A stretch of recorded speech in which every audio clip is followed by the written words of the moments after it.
Who doesn't like the Thai pineapple fried rice?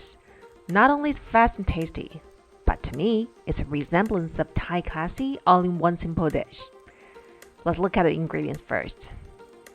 You will need 2 medium eggs, jasmine rice freshly cooked or aged, pineapple cut into small cubes, best to use slightly underripe ones to yield sour taste, 2 dozens of small to medium bite-sized shrimps, diced onions, 1 tomato, seeded and cut into cubes, scallion or green onions, half Kirby cucumber, cut into bias, and some toasted cashew nuts.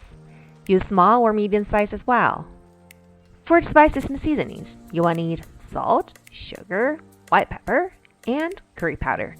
Regarding the curry powder, here I use the Indian plum masala or gram masala as it is available in my kitchen, but feel free to use a kind of curry powder to your own liking.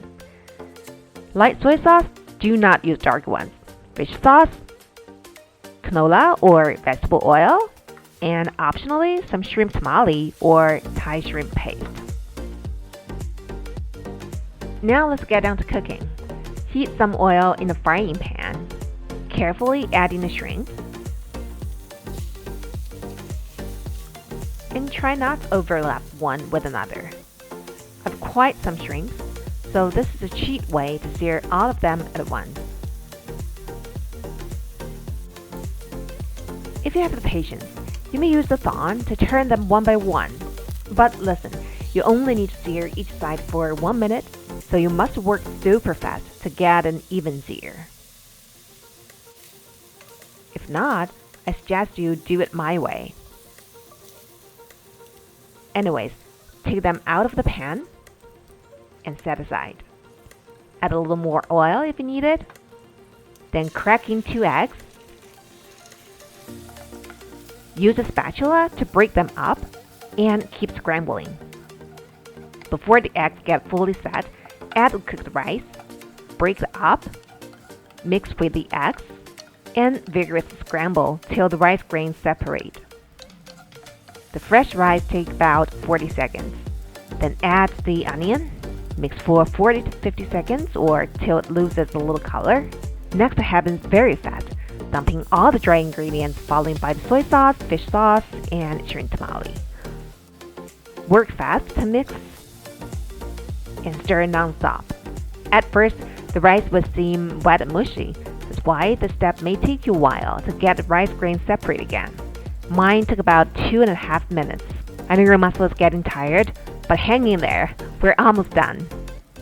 Add pineapple and the green onions. Scramble for 20 to 30 seconds and only, as you don't want a pineapple to release its juice.